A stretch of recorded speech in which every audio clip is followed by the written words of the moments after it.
Good morning, good people. Good morning, everyone. Good afternoon, good evening. I offer whatever suits your time zone. My name is Coachila, and I welcome you all to this pregame show. In a bit, I will share the link in the chat so that whoever has time can join me. And please do let me know if you can hear me. Right, I appreciate you, Street Beer. Thank you, Almighty Blues FC. Thank you. You were the first in the chat.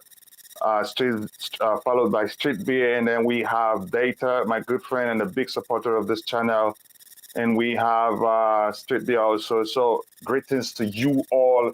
It's game day, a very, very serious game, one that we must win to, realign ourselves on the path to the title. So again, please, if you're in the chat, please do let me know if you can hear me. Greetings to you all. I appreciate you all finding time to participate in the pregame show today. So we already have the lineup, so I'm going to share my screen so that we should be able to see the screen. Oh, thank you very much. I appreciate that. I'm going to try to share my screen right now. All right, share screen. And this is the screen I want to share. Sharing that right now. Okay. Let me do it like this so that we can see it as big as it should be. So there is a slight hissing sound, but 80% fine. Yeah, I'm not sure where that is coming from. Maybe it's probably because my mic is still plugged into the charger, but I'll check that in a bit. So we already have the lineup. I had to wait till we get the lineup first, and I think you could argue lots of surprise there. Just give me 1 second. Let me make sure. Try to find out what the sound is.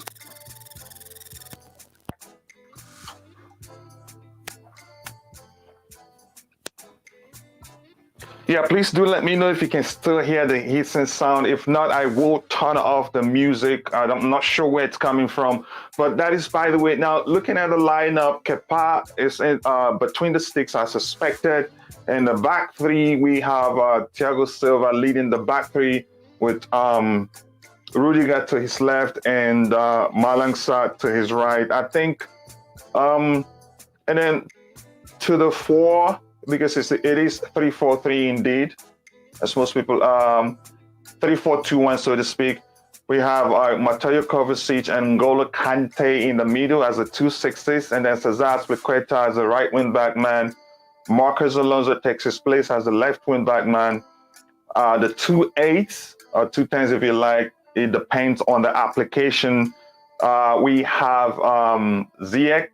We have Pulisic, and then we have Big Ram himself. For me, I expected Kai Havertz to start because I think in this game we're better off going for a fluid attack and not power. Because I think this guy's, like I expected, John Stones starts and Laporte also starts. I think those guys we should be able to deal with Lukaku's physical play. I think we would have been better off with a fluid attack, but we'll see. Tuchel knows what he sees in the training ground that made him select this 11. Where I say I am a bit surprised. Yeah, no Mount. For me, I didn't, in my predicted lineup, I didn't have Mount there. Why? Because in the last 2 games he's played, although you could see the energy still, but it looked as if he's mentally tired. So to me, I don't think I'm not surprised for Mount not starting. I'm just surprised that Kai Havertz isn't starting, and also I'm surprised with the right-hand side selection having Cezar Azpillicueta there and Malang Sarr also. That's a huge surprise for me. Maybe it's at my end. No, I think it's my end since I plugged off the microphone. I from the power source, and then you said it sounds better. Mount has been weird lately. Yeah, you could. I wouldn't say weird. I would say that he looked mentally tired. He's still putting the shift, but decision making looked very poor. And that can always happen when a player is tired or something like that. So I understand that situation. So yeah, maybe, yeah, he needs a rest, definitely. He's a human being after all. And here, I fear Sarr at right back. I guess it might be back four or Rudiger and Sarr swap instead. Yeah, that's very possible. I think Rudiger can play on the right-hand side. He's played as a right back before. He did that at Roma. So the surprise there, like I said, if this is really the structure, I am surprised that Malang Sarr sides on the right-hand side. So you could be right there. That may not be the case. I think that they probably will switch places. So I'm going to put the link in the chat so whoever has time can come join me so that we can discuss the lineup and the game overall. And for people in the chat, what's your take on Tuchel's comment about the last game? How passive he said the team were, how he said it was his fault. For me, I'd say it was never his fault. That we lost to Man City at home was not his fault. It was just, I think I would say it was just him trying to protect, his players. I don't think it was really his fault the way we played that day. I think our team on that day were very, very well startled. We were passive overall, but we were startled at the way Manchester City pressed us. I think that pressed us on that day. I think I've said these like 1,000 times. They pressed us very, very, their pressing on that day were strategic. It was like as if they knew the passing lanes for every Chelsea player. Whenever a Chelsea player has the ball, it was as if the Manchester City players knew who they would want to pass the ball to. So on that day, we were not able to play our game.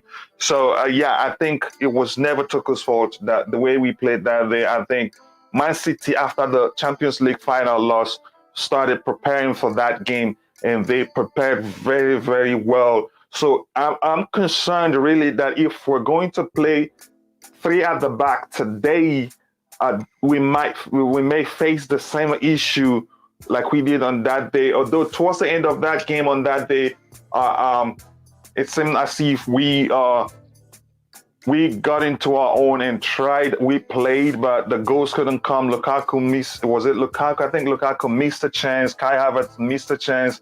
But that's by the way, we didn't score those goals, so no need of talking about them. So today may be like I think it was Almighty Blues mentioned. Possibly we could go with with four at the back maybe, because she cannot be sure with the structure until the game starts. Thomas Tuchel has proven that he likes to start the opponent's manager and players. So I have the link in the chat. If anybody has time to join me so that we can discuss the lineup, that will be fine. If not, I will be taking your questions and reading your comments and let the comments in the chat drive the stream. Yeah, for the back three, Kepa is suspected, and Kepa has been. Let's start from the goalkeeper and up. Kepa Arrizabalaga, that's not even debatable. He's our number one choice in the absence of Edouard Mendy, and he's been great. He's been great, and he's done quite well. And overall, since we bought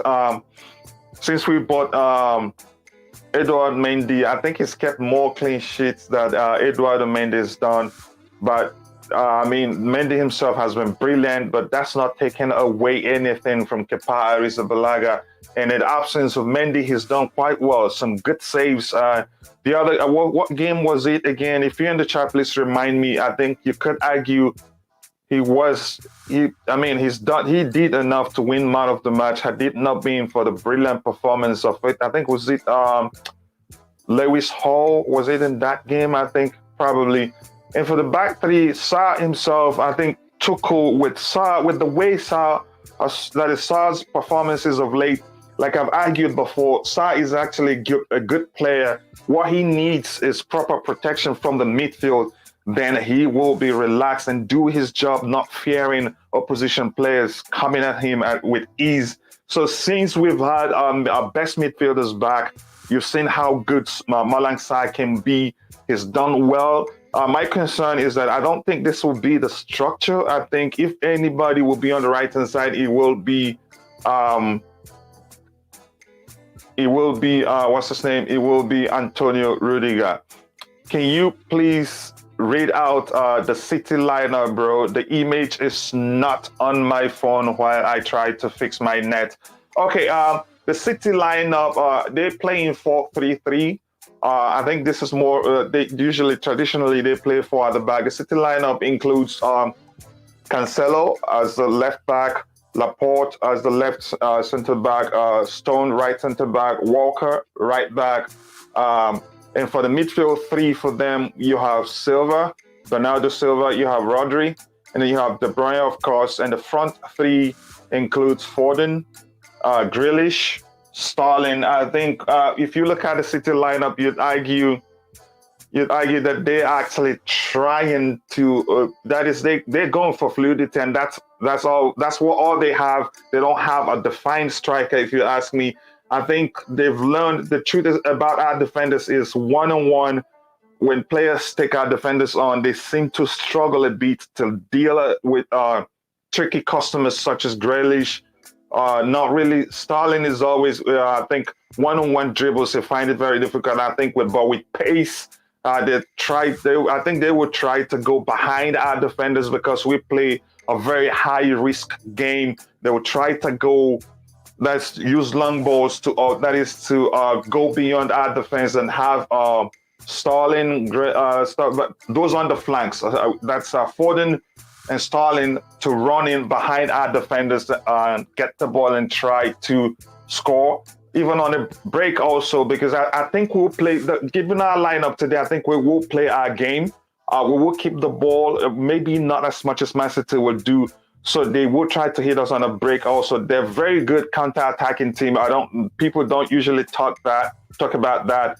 If you're able to keep the ball against Man City, once they get it, they'll hit you on the break with a blistering speed. I think they'll be looking to do that today.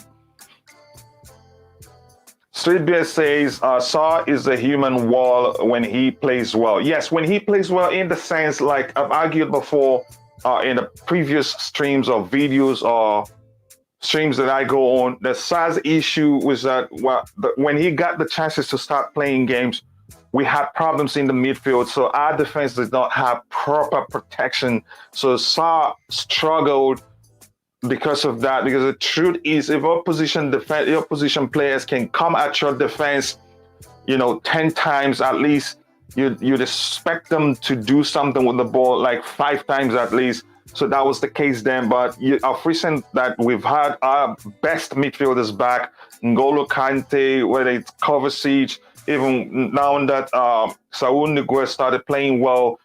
So with the proper protection, Sarr looked good. And that's only natural with defenders. If they get protection from the midfield, they look good. So he's been good. He's been excellent, actually, if you ask me.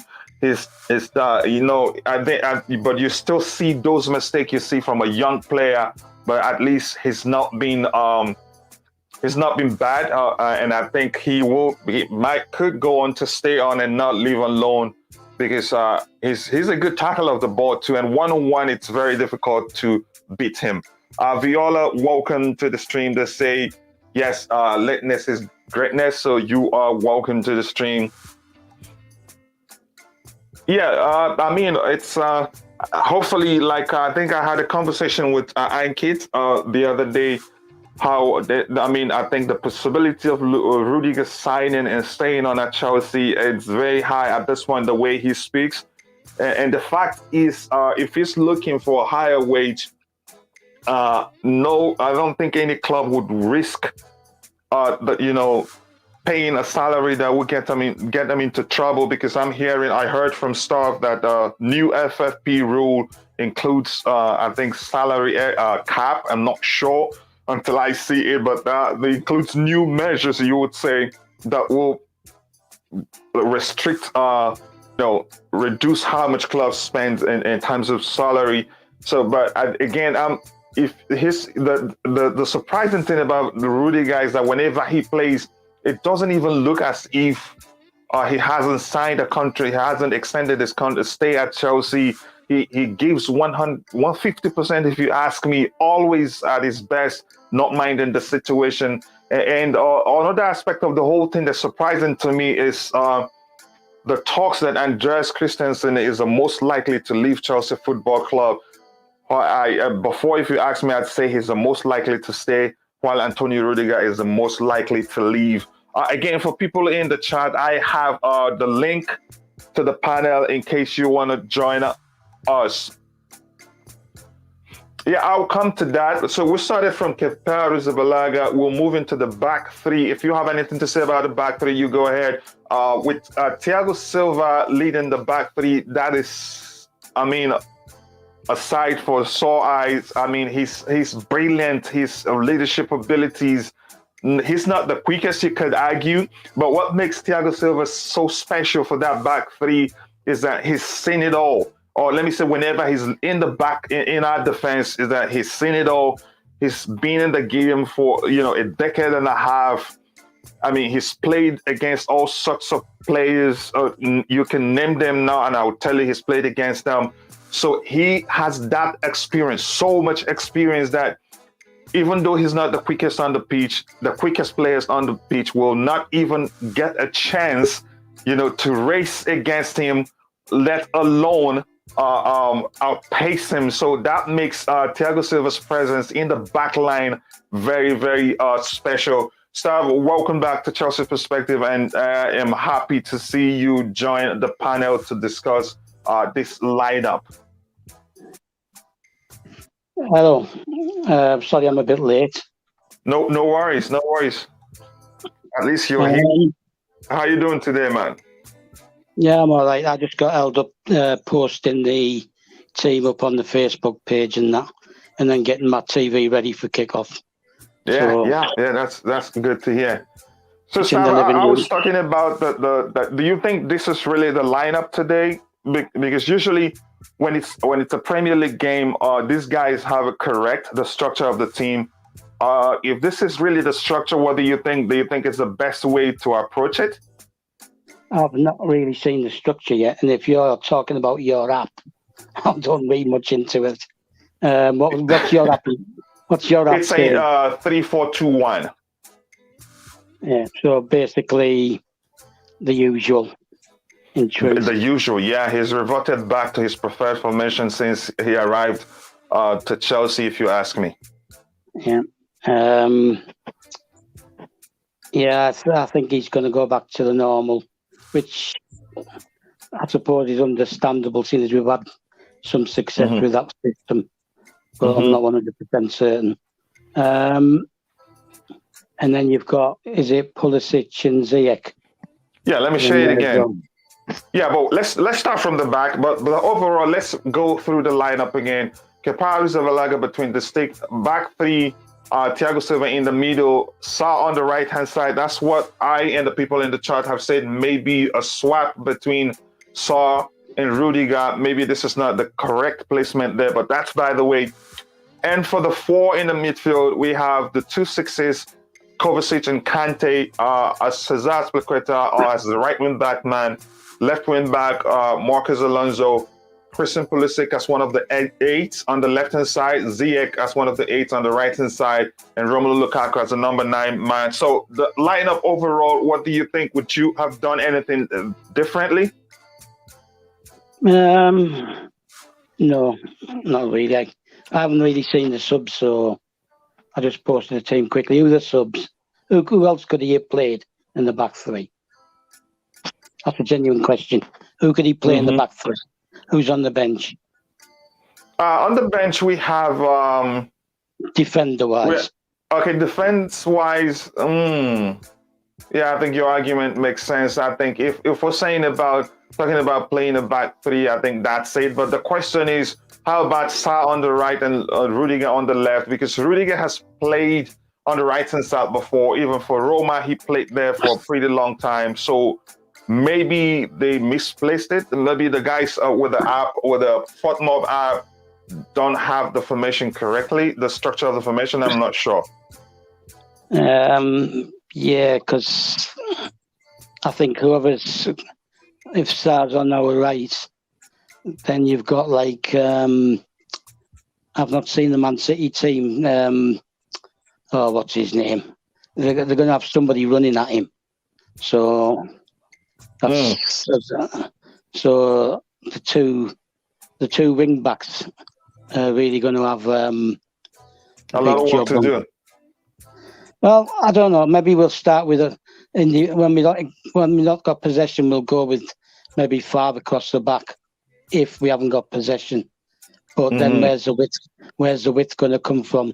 The only thing, the good thing is that Kante and Kovacic have more drive from the middle than if you'd have had Jorginho there.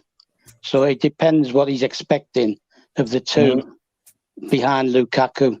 If he's going to allow them to drift out wide, and then Alonso and Aspi sort of hang back a little. I'm not saying stay there. Yes. It depends. I think it depends. If we've got possession, it'll be different. He'll do the same thing as he did against Tottenham. He played a different type of attack when in possession. The good thing is Mahrez is away, so he's not going to be playing. At least I assume he's not. He's gone to the African Cup of Nations. Grealish. Have you seen the Man City team? Yeah, I've seen it. The front three, since we're talking about our defense, the front three for Man City, they have Grealish in the middle. The right-hand side is Sterling. Left is Foden. Yeah. So, but let's start talking about our back line. Can you talk about the role of Thiago Silva for the back three? He's usually in the middle. I think, how important do you think is to that defense? Because I was saying something before you joined, even though he's not the quickest on the pitch, but he's seen it all. He has so much experience that even the quickest player on the pitch cannot even get a chance, to race against him, because he reads the game very well and always at the right place and at the right time to stop opposition move. So can you talk about him a bit, his importance? Because I had a conversation with you that you were praying, talking about you're hoping he stays, and they've done that. Can you talk about his importance to this back three? Well, it's his reading of the game, his organisation of the back line. He will be a help to Sarr if Sarr's on the right. I think that's the way the three are going to line up across the back. I think he will be on the right. Sterling's going to be a problem, so Aspi's going to have to be picking him up, and whoever plays on the right hand side up top is going to have to track back a bit when we lose possession. So Sterling is on the right. He's on the right hand side, given the structure of their lineup right now. But there's a chance he will be swapping places with Foden. Yeah, I don't. It's the pace. Again, if you ask me, even with the pace, those guys influence with Sarr on the pitch, whether Sarr is on the right or left, and Rudiger, I think they're able to deal with the pace, except if they're very further away from our defensive area, and Man City were able to lob the ball behind our high line, because the truth is we play a very high risk game in terms of how we move forward. But that's, by the way, I wanted to say something about that kind of confidence in our lineup that I have whenever I see Thiago Silva in the back three, back four. But like you've mentioned, the way he leads the team, the way he coordinates the back three or back four, I mean, it's awesome. And it's not just that, the way he also connects the defense with the midfield with his, crisp passing, and he hardly misplaces passes. Long balls, short balls. His passes are always near perfect accuracy.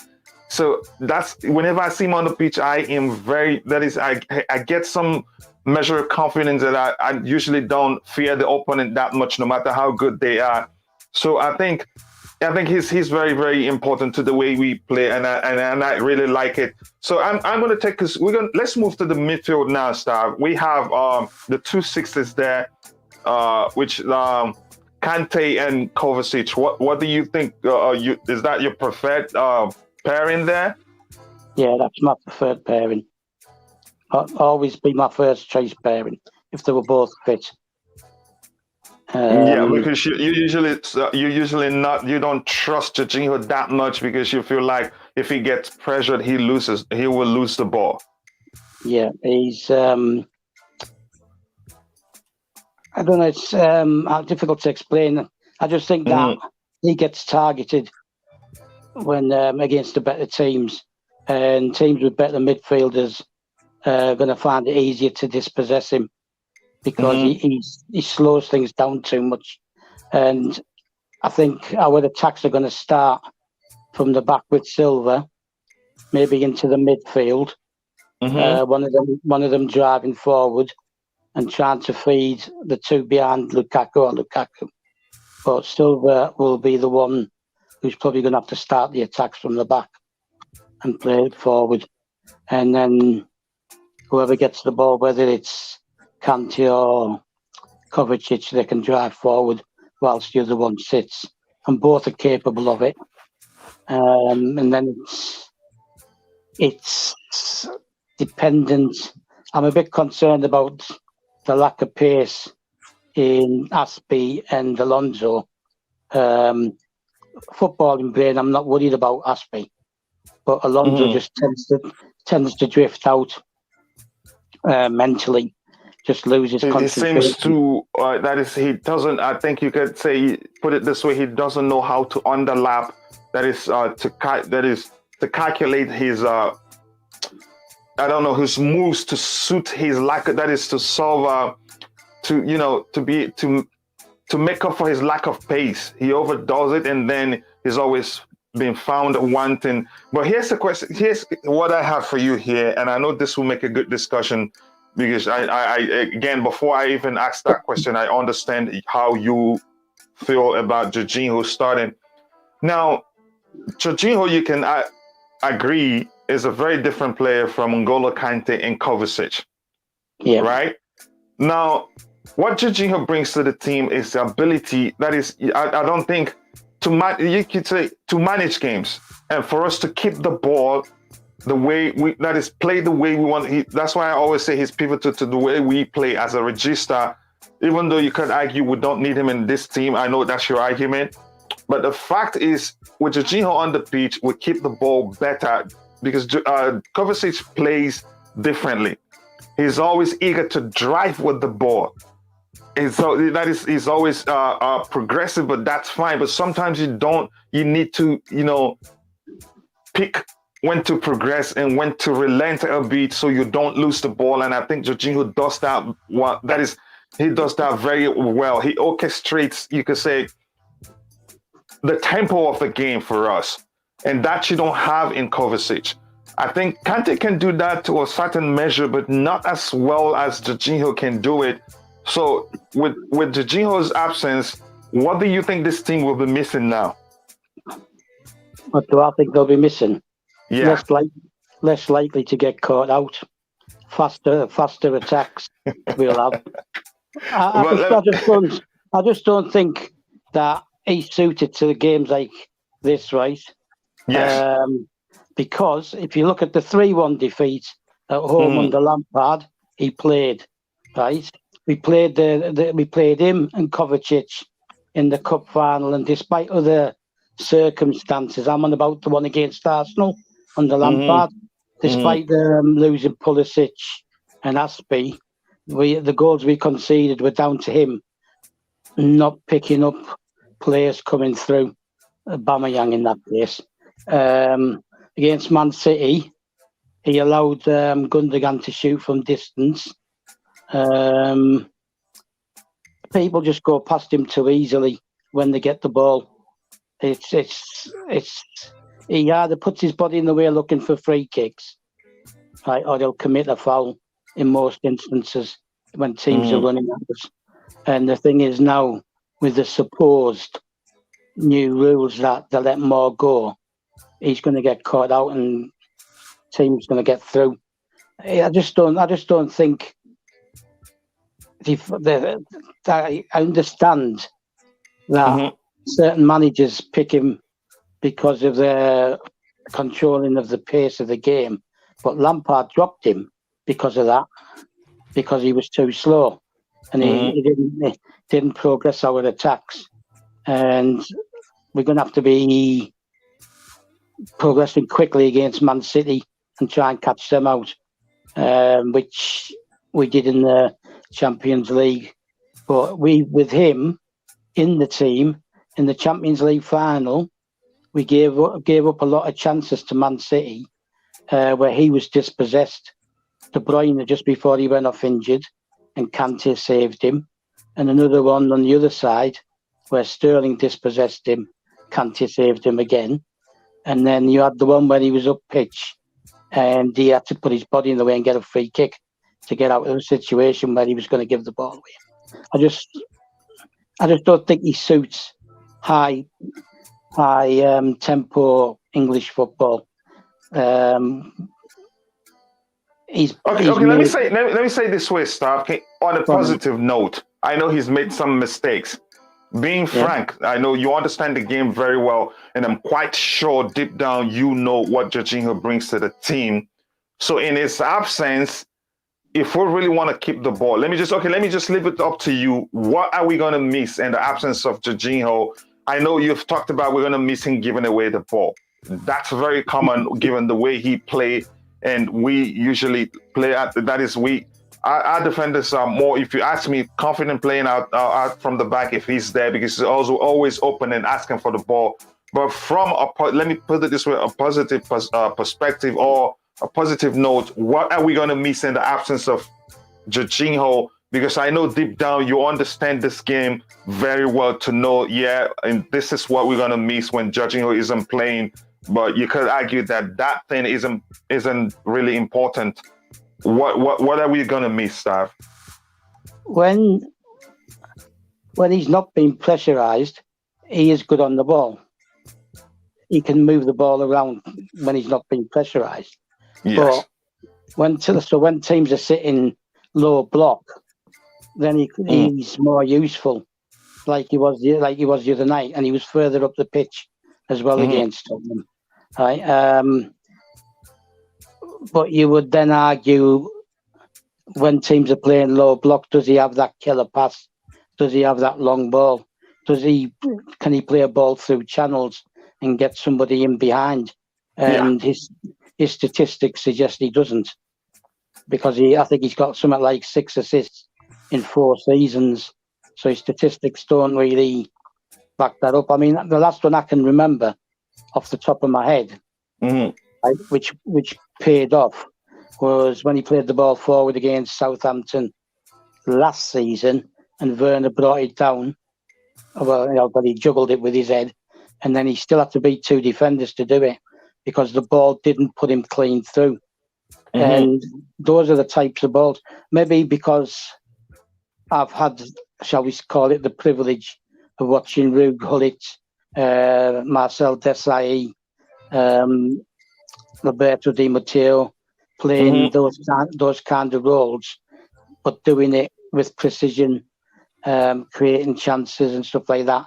Maybe I expect too much of him, but to me, he's just a smaller version of John Obi Mikel.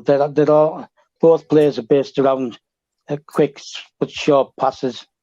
It's about it's about moving the ball sideways and backwards, but keeping possession. I just don't see end products from him. It's like, how can I explain it?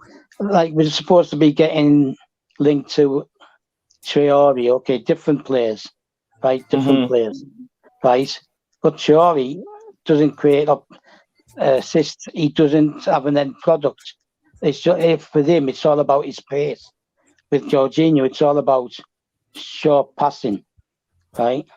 And just sometimes you need that long killer ball, especially when teams push up.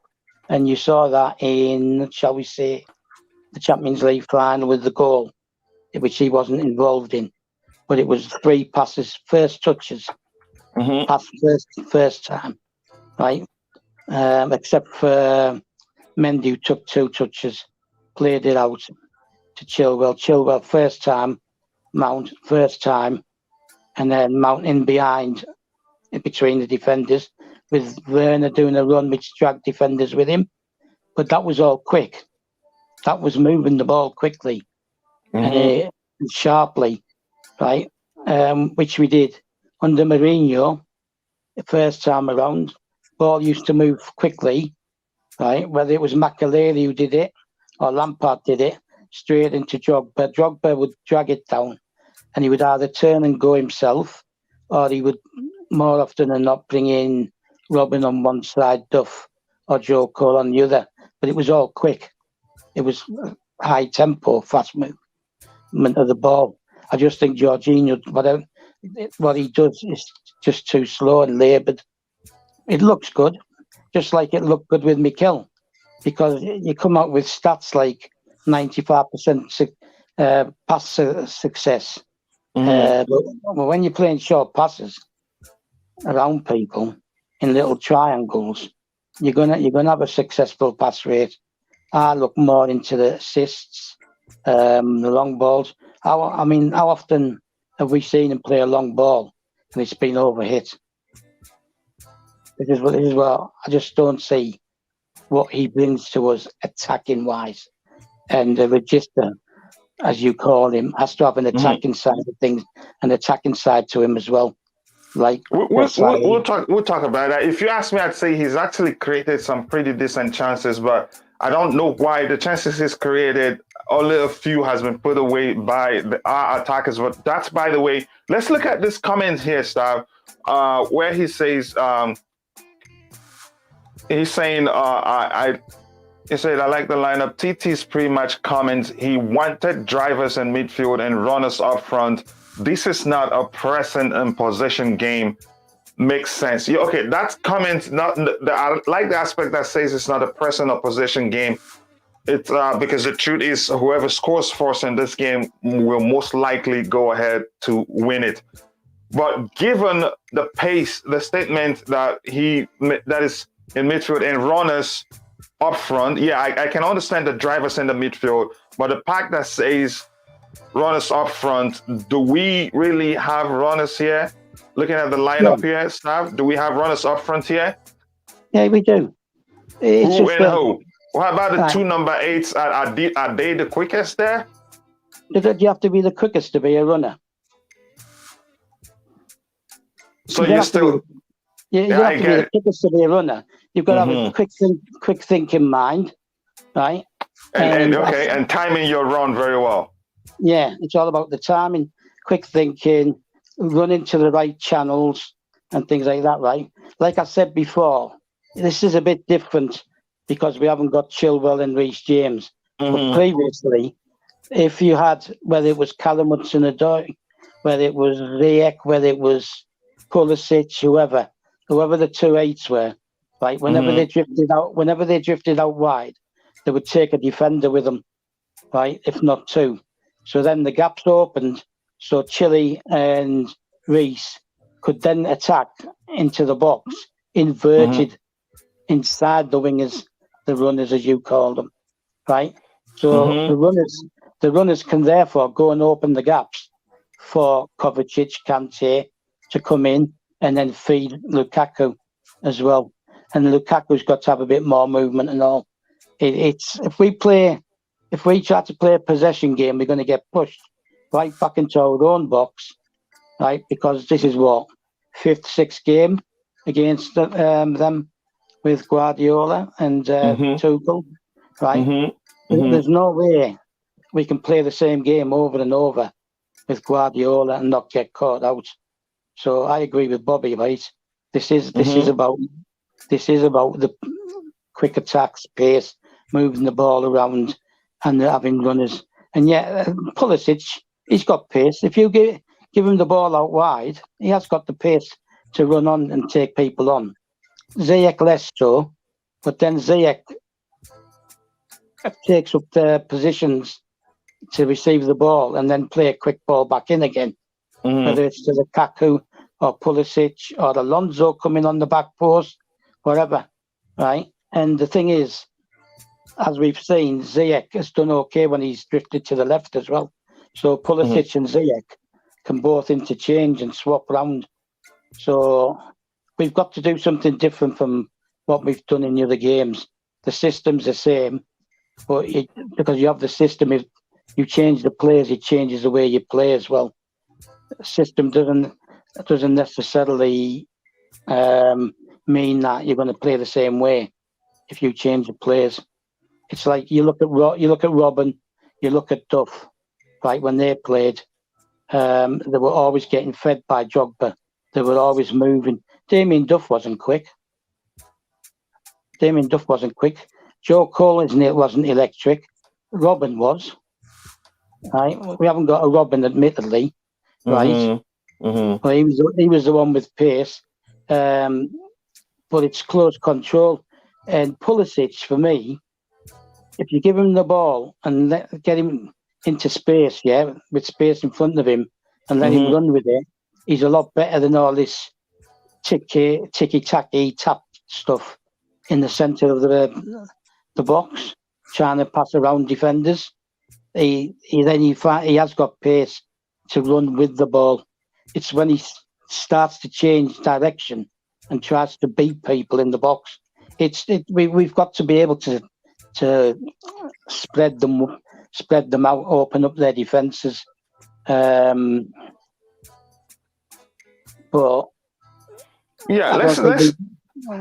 I understand your point. One doesn't really need pace to be a runner. It's just about timing and how you calculate it. Like Pulisic, you could argue is a very, very good runner. He's hardly offside, and he times his run into the box very well and behind defenders very well. That you hardly find Christian Pulisic offside. But let me ask you this, Stav. Now, we have the two number 8s, Ziyech, and because we have just a few minutes around us, so let's try and talk about everything before we come to the end of the show. Ziyech and Pulisic, do you think those two guys are the best pairing for the two number 8 position, or would you have done something different? Well, when they played together, they've been okay. They've done okay. You also have to think about the fact that he's got to try and outthink Pep as well. And I doubt Pep would have thought of this pairing. I'm pretty sure that he thought it'd be Werner and Lukaku and Havertz probably. So he probably hasn't considered these two getting in. Because let's be honest, they've sort of been bit part players mostly, these two. So I think he's trying to catch him out with that as well. I can see Strip Bear's comment just about Pulisic worries, but if fit and hungry. But if he's fit and hungry, that's fine. I think that's what she's saying there. Well, if he's got his chance, wants to stay in, he's got to be hungry, hasn't he? I'm sure he's fit because it's been ages since he got injured, so he must be fit. This is his chance, isn't it? This is his chance to show what he's worth. Same as Ziyech. So they've both got to grab the chances. We've still got a lot of games to go. So there's going to be plenty of chances. And now Kennedy's come in. That's another option on the left-hand side. Not necessarily as a wing-back. He can play winger as well. So there's more competition in there. And now Alonso's got to pick up his game as well, because he knows that Tuchel has probably been trying out Kennedy in that position, wing back. Yeah. So he knows he's got competition, right? Which in itself is a good move. Hopefully Reece is going to be back in another couple of weeks, 2-3 weeks. Yes. So Sam, we have just 5 minutes. Let me ask you this. How about we have just 5 minutes to round off? How about Werner in this game? Would you have started him, or do you think we have a better pair in there? And also, would you have preferred Havertz over Lukaku so we can have fluidity there? What do you think? Again, like I said, I think it's more about trying to catch Pep unawares. Pep will know who Tuchel's been picking mostly, generally speaking. Is Havertz really fluid in the centre? I don't think he's really fluid. I think Havertz is at his best when he starts in the centre at the top, but then drifts out wide to find the ball out wide, and then he brings in other players into the middle. So it depends. I've still not seen Man City's team. It's just come up on the screen, but I didn't see it. But all I could see was that they're playing 4-3-3. That's the way they've laid their team out. No, I'm okay with the team. It's a tough game, no matter who we put in. You're talking about putting players in who are fresh because of our injuries and COVID and stuff like that. He's had to rotate, so I'm okay with the team, and I'm not just saying that because I like Pulisic and Ziyech, which I do, but I've seen him like you think about Pulisic in the cup final against Arsenal before he got injured. Think about Pulisic against Liverpool at Anfield when he came on when we lost 5-2, 5-3, whatever it was. Think about Pulisic against Man City at Stamford Bridge when we beat them 1-0. If we get that Pulisic, then it's okay. Ziyech, I know what he can do. I've been watching him for 4 years anyway. And he knows he's got to step up. And to be honest, he's been really good the last 3 or 4 games. He has. I have to be honest. That's why I'm highlighting this comment, because I wanted you to say something about it. By Bobby Fairview, of late, I think he's been one of our best players in terms of chance creation. He's adapted to the physical aspect of the game. He's been physical, and defensively, he's been great for us. Actually, he made a block the other time, a very important block or interception, so to speak. So I think it's a good starting 11. But I'd find a way to squeeze in Werner there because of his pace. But the question remains, who would I take off to field Werner? And again, Stav, on a final note, what do you think the result will be? Right now, I'd settle for a draw. Right now, if it stayed 0-0, I'd be happy. I wouldn't be bored either, right? Because I'd be happy with a 0-0. But I'll go on. Do you want me to speak from the heart? Yes. Or from the head? All right, I'll speak from the heart. Okay. 2-1 Chelsea. 2-1 Chelsea is what I also have in mind. And Stav, it's always a pleasure discussing the lineup and the game overall with you, because your knowledge of the game is awesome. And I will make sure to leave Stav's Twitter account handle and complete information, if you like, in the description section, so that you can follow him on social media. He knows Chelsea very well. I think his Twitter bio just reads Chelsea mad, and that's what it is really. He understands football, and I am learning quite a lot from you, Stav, and it's always a pleasure to have you, and I hope to have you in the next pregame show. So everyone, let's go and enjoy the game. Hopefully we'll get a win today, and I appreciate everybody in the chat. Just Viola, Strip Beer, the queen of all streams herself, Bobby Fairview, always supporting this channel. How about my good friend and a brother, Manchester United fan, but secretly a Chelsea fan, and also Steve Chelsea, and my brother Ankit from Almighty Blues FC. Make sure to go check his channel. So again, thank you very much, everyone. It's been a great show today. See you all next time. Cheers. See you later.